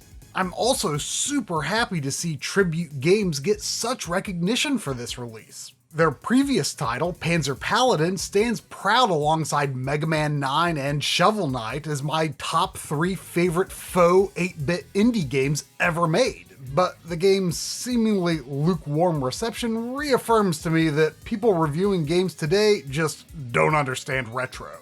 But Tribute Games sure as heck do.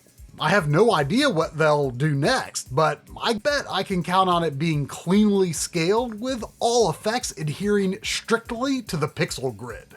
You guys keep rocking on. Try one of these sides.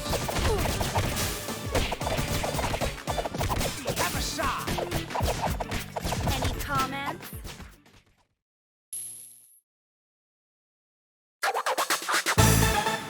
Alright, well, as with last year, I still have a lot of games that I want to at least say a few words about, but time is not infinite, especially not when producing a video at this time of year. So I'm bringing back my lightning round. I'm giving myself 20 games to talk about for only 30 seconds each. You ready? I'm ready. Let's go. Persona 5 Strikers is simultaneously the best Persona spin-off I've ever played and the worst Musou game I've ever played. The story, scenario, and new characters are all much better than the fighting or dancing games, but the decision to keep dungeon crawling similar to Persona 5 and focus on smaller enemy encounters totally misses the point of Musou, which to me is all about managing a sprawling battlefield.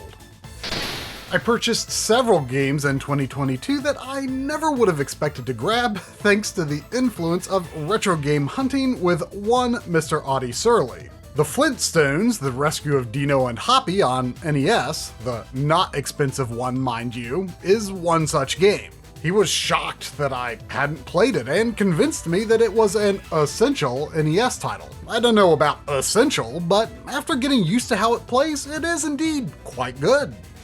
Another Audie-influenced pickup was Teenage Mutant Ninja Turtles Danger of the Ooze on Xbox 360. This is an HD port of a 3DS title, but what intrigued me is that it's a way-forward game with music by Jake Kaufman. It's heavily inspired by Radical Rescue on Game Boy, and while I can't say that it is among WayForward's better games, it inspired me to watch the first season of the 2012 TV series, which is surprisingly well-written and enjoyable. I'd known that Audie and John Linneman had done some video content highlighting how the Japanese-developed Super Nintendo game based on the movie Hook is actually quite good, and I finally remembered to keep an eye out for it and grabbed it when I saw it. I even streamed it while Audie was still in town, and it is indeed pretty good after getting over the learning curve. I'm not as big of a fan as John and Audie are, but I love the way it looks for sure. Donald Duck Goin' Quackers is the last Audie-driven pickup that I played through in 2022, a multi-platform project from back in the days when Ubisoft was interesting. The N64 version here is an extremely simple 2-button platformer in the vein of Crash Bandicoot. It's solid enough and is quite a pleasant little game. My only particular criticism would be that attacking enemies by punching or jumping lacks any sense of impact, but otherwise I do recommend it. I played through 2 Hammer and Harry games this year. The first that I'd ever played through. First was Ganbare Daiku no Gensan for Super Famicom on the M-Lig Sunday night stream, and it was a pretty by-the-numbers but good little 16-bit side-scrolling action game. Next was Daiku no Gensan Ghost Building Company for the Game Boy, which I started on the same stream, and I quickly learned that this was a significantly more challenging game and that I didn't have a chance of finishing that night. A few weeks later, I started on the Analog Pocket and butted my head up against it until I beat it. This was actually the first time that I ever really truly played the Analog Pocket purely for pleasure, not for analysis or recording. I did have a great time with it. Hot Shot Racing is a game that I learned about from GameSack's own Games I Played in 2021 video. I got this idea from My Life in Gaming. Thanks, Joe. So anyway, it's like a modern take on the Virtua Racing aesthetic, and I kinda love it. Oh, and while I streamed it, Coury did the one-chip challenge where you eat this unfathomably spicy chip. I had a split second there where I felt like I might poop my pants. Like a split second. You mean just now? Or just now. Just now? Uh-oh. Tingo Project, made up of old-school Natsume developers who produce sorta remasters, sorta sequels to their best Super Nintendo titles for much less money than the original carts, knocked it out of the shrine yet again with Pocky and Rocky Reshrined.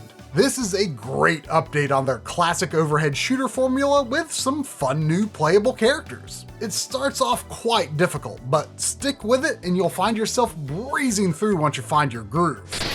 The Coury was a huge surprise that came out of nowhere with an announcement in March and a release in June. A proper spiritual successor to Until Dawn from Supermassive Games. It has a fun cast and a bit more of a retro horror theme, despite taking place in modern times, that I really enjoyed.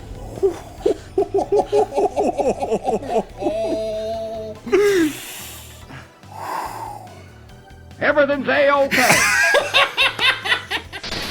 I could not get into Xenoblade Chronicles 2, but 2022's Xenoblade Chronicles 3 is much, much better. I still overall prefer the gameplay in the first Xenoblade and Xenoblade Chronicles X, but who could have ever expected a 7-person party here? That's pretty cool. The game has a unique setup for its world where civilization works quite unlike anything familiar at all. The real star for sure is the Yasunori Mitsuda helmed soundtrack. Upon the announcement of Dragon's Dogma 2, I felt inspired to finally play through Dragon's Dogma. On the surface, this is an extremely generic Western fantasy setting despite being made in Japan by Capcom. People who love Dragon's Dogma really love it though, especially the combat. I think a lot of that has to do with how you can grab onto and climb monsters. I never fell totally in love, but I look forward to a more polished sequel. I finally played through Luigi's Mansion 3 in glorious co-op during a series of backloggery streams. Developer Next Level Games really lives up to their name, and this is one polished Switch game, with its constrained camera angles allowing for effects and reflection quality that totally blows everyday screen space garbage on more powerful consoles out of the water. Oh wait, I can't climb a ladder though. Oh yeah, I can. In movies, Luigi can do anything. I did play a Horizon game this year, but it wasn't the new Forbidden West. I finally played Horizon Zero Dawn. This had long been one of the fairly few modern third-person open-world games that I still really wanted to play, and I definitely enjoyed it. I get the impression that some people have a lot of nitpicky gameplay criticisms, but I don't know, I just thought the controls and combat were generally great, and I can't wait to see how things evolve in the sequel. Early in the year, I finally finished co-oping the game that you can't convince me has ever been surpassed as the king of video game water, Baldur's Gate Dark Alliance. Since we'd recently also finished Diablo 3, Drum asked, would you rather play more Baldur's Gate or Diablo?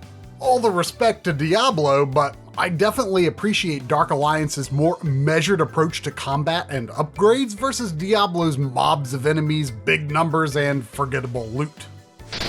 Grapple Dog is among the first super rare originals from Super Rare Games where they funded development and digitally published an indie title, with the Switch physical coming later in the year.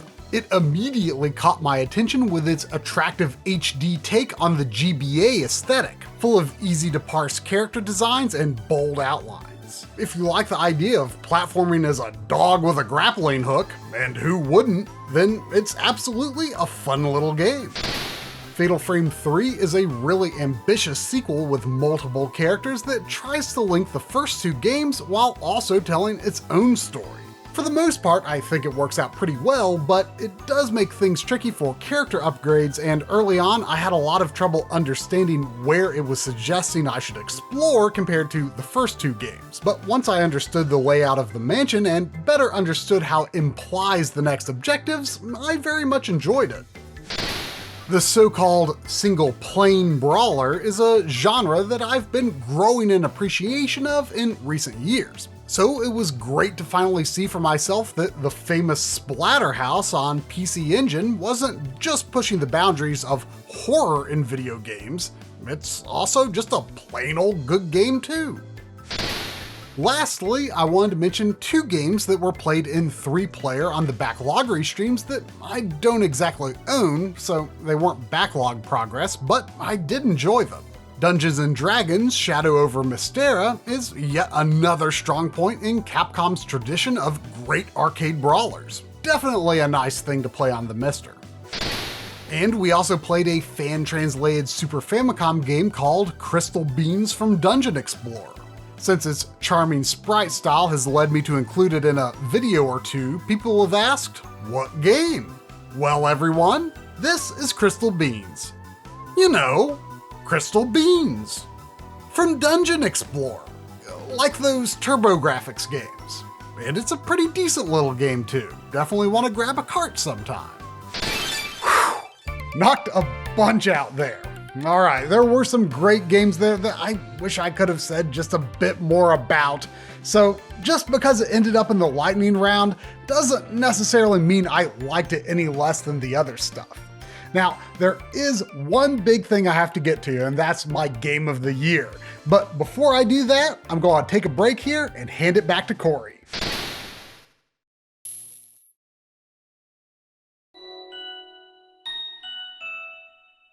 I mentioned earlier that I bounced off of Kirby and the Rainbow Curse. That was one of many games that I didn't quite connect with in 2022. So let's check in on some of the games that didn't quite work out for me, so that everyone can tell me how wrong I am about them.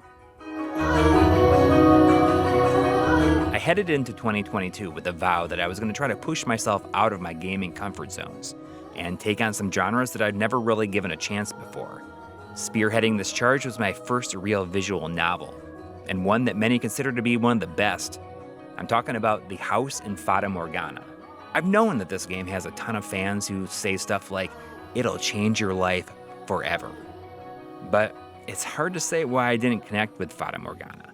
Playing it on the Switch and handheld seemed like the way to go, except that every time I tried laying down to play it, or rather read it, I guess, I would struggle to keep my eyes open. I just want to doze off. It could be that it takes forever to really get going. I put in around, I want to say 6-ish hours getting through the first 4 chapters. That's where things supposedly open up and get a lot better, but I just had to cut my losses and say it wasn't for me. I've never been a big reader of books, likely due to my ADHD, and it just takes me forever to read huge amounts of text. Or perhaps it's just the lot in life of someone who has young kids and spends a lot of the day looking at a screen. It just puts me to sleep. Flynn, son of Crimson from Studio Thunderhorse, is a side-scrolling hack and slash that I played on stream back in April. I grabbed this one from Super Rare Games because it looked like it might be a bit Monster World-esque, and I guess I've had pretty good luck with those types of games recently, like with Agalos. But there's been a rash of games that look almost exactly like this in recent years.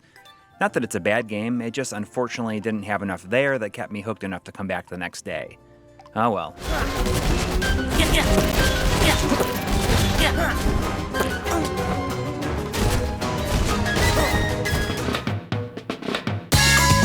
Yuji Naka's had a pretty rough couple of years, so he was in my thoughts when I saw a nice copy of Billy Hatcher and the Giant Egg in a glass case at a game store. I decided to buy it, and I streamed it one Sunday. It's a really unique game with some interesting concepts, but I seriously could not get into any groove with it. Those few hours of playing during the live stream was probably enough for me.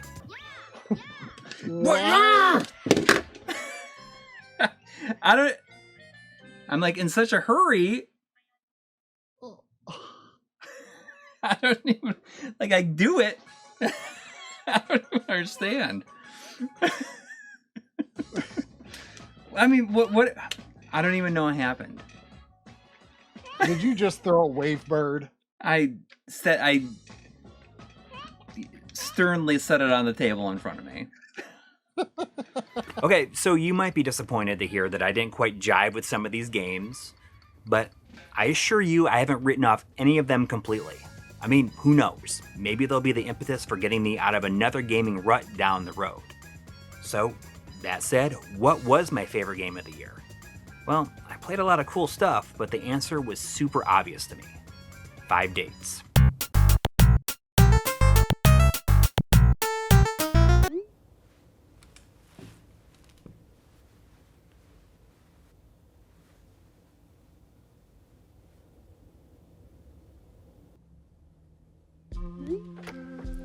Hello! Hi! Sorry, I needed to pee. Hi. No, oh my god, I can't argue with that then, that's fine. That's what you need to do. Okay, well, see you later.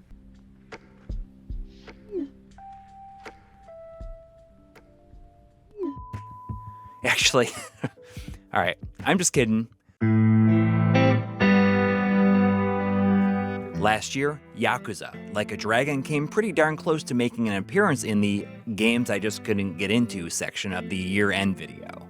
You see, I figured that despite being the 7th mainline game in the Yakuza series, Like a Dragon starred a new series protagonist with a straight-up new gameplay style. You know, being a turn-based RPG instead of a 3D brawler and all that. This suggested to me that it might be a good entry point into the series. I went on to put about 10 hours into it before resigning myself to the possibility that, it just might not be for me. So I shelved it because, I wasn't about to force it.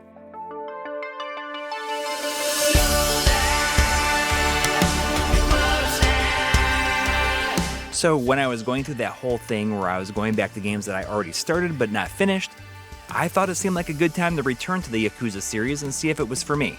I popped it back into my PlayStation 5, and it was less than an hour before it got its hooks into me real deep.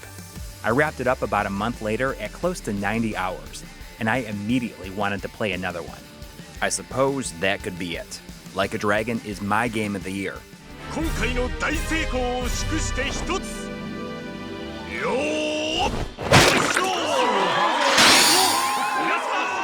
But why stop there? I was dying for more, so I jumped into the PS4 remake of the first game, Yakuza Kiwami, the very next day.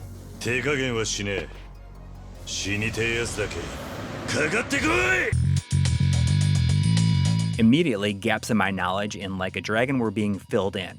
I knew that Kiryu was the series protagonist before Ichiban, but I didn't know his story at all. I knew that the eye-patched Majima was a fan favorite and was totally unhinged, but I didn't know anything else. Also, I gotta say, after such a long RPG, the brawler-style battles really felt easy breezy, and it was a refreshing change of pace after the at times drawn-out battles of Like a Dragon.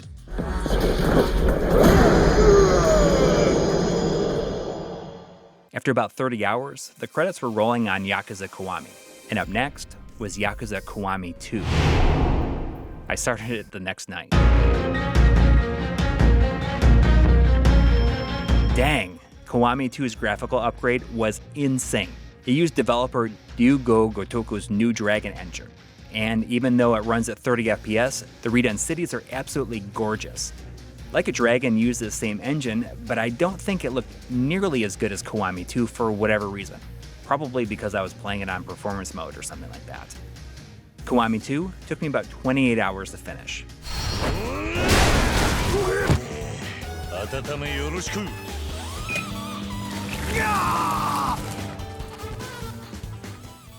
So I'm just gonna go ahead and say that the Yakuza series is my game of the year.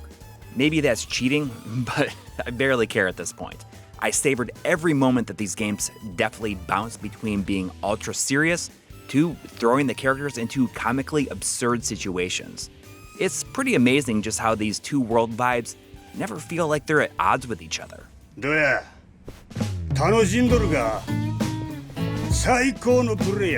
Suffice it to say, Yakuza now has me completely hard hooked on its particular brand of absurdity. I really wanted to get into 3 right away, but I decided to back off and put it on my list for next year. I'm super excited to see what's next for Kiryu. あんたが好きなことが他人も好きとは限らねえんだ。こんな子守はもうごめんだぜ。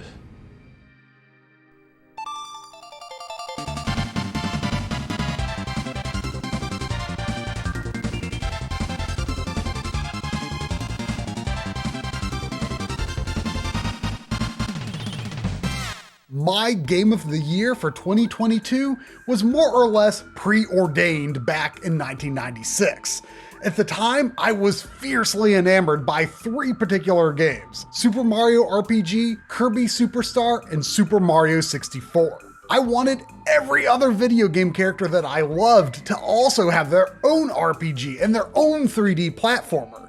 So more than anything, I wanted a Kirby RPG and a Kirby 3D platformer. And I thought at least the 3D platformer had a really good chance of happening at some point on the N64. Instead, the only Kirby game we got for the system was Kirby 64 very late in the system's life. And while it was enjoyable enough, it was a stiff-feeling 2D platformer that didn't measure up to Superstar's fluid gameplay or effectively push Kirby into a new dimension despite its polygon graphics. The Kirby series had some okay moments here and there over the years following the N64, but it wasn't until 15 years after Superstar that things finally got back on track with the phenomenally great Kirby's Return to Dreamland, which kicked off what some people aptly call the Kirby Renaissance. But despite some mini-games and some other things like Kirby Battle Royale teasing what 3D Kirby gameplay might be like, a true full-blown 3D Kirby platformer never did happen. Until now.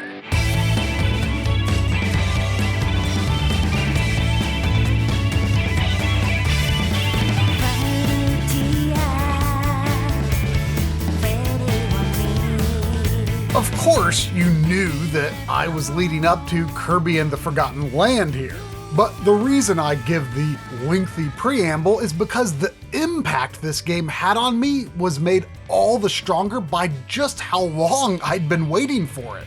I think the greatest emotion that a game can give me is to make me feel like a kid again. And through the first hour of Kirby and the Forgotten Land, I was almost in disbelief that what I was playing was finally real. This is the very game I expected to be playing in 1998 or so, not 2022.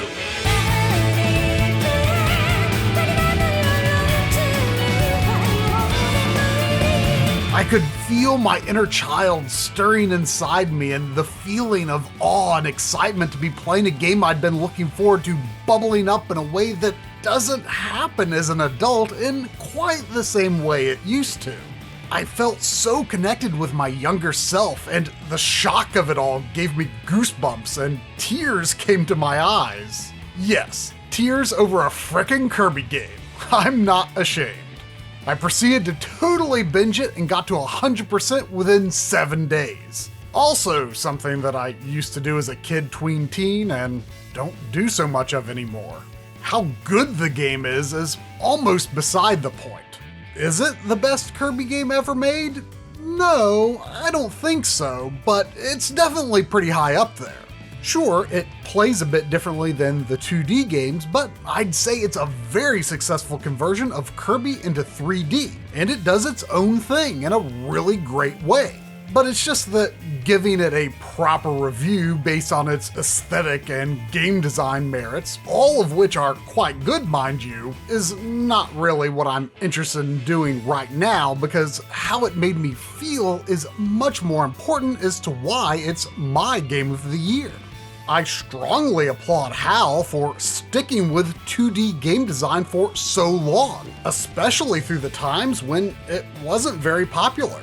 I really am thankful for that, and I hope we haven't seen the end of great 2D Kirby platformers. But it was well past time for Kirby to get a proper 3D adventure, and the sheer quality of the game combined with how it sent my emotions through a time warp makes Kirby and the Forgotten Land unquestionably my game of the year for 2022.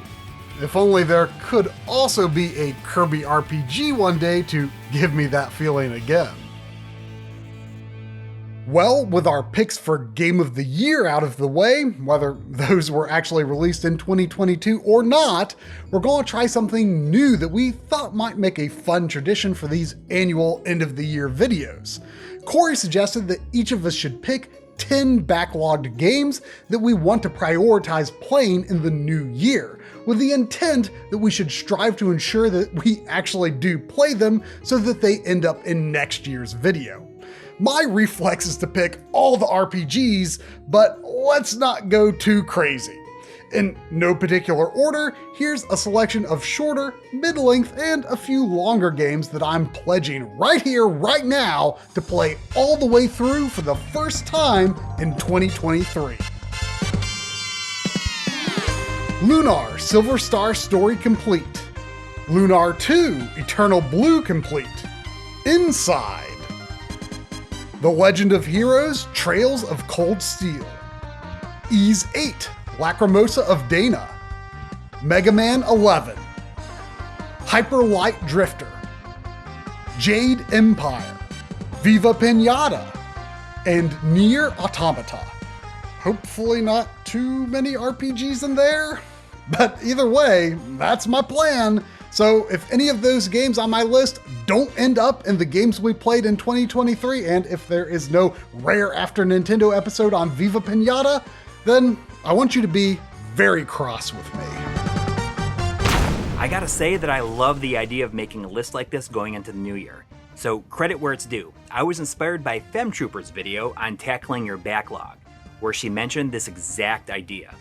It immediately struck me as a great way to prevent choice paralysis, and was one of many great tips on how to approach your backlog, which I'm sure is something we could all use. Anyway, here's my list. Brave Fencer Musashi. Hellblade, Senua's Sacrifice. Yakuza 3 Remastered. Axelay. Shenmue. The Last Story. Undertale. The Witcher 3. Captain Toad Treasure Tracker. And finally, Police Knots.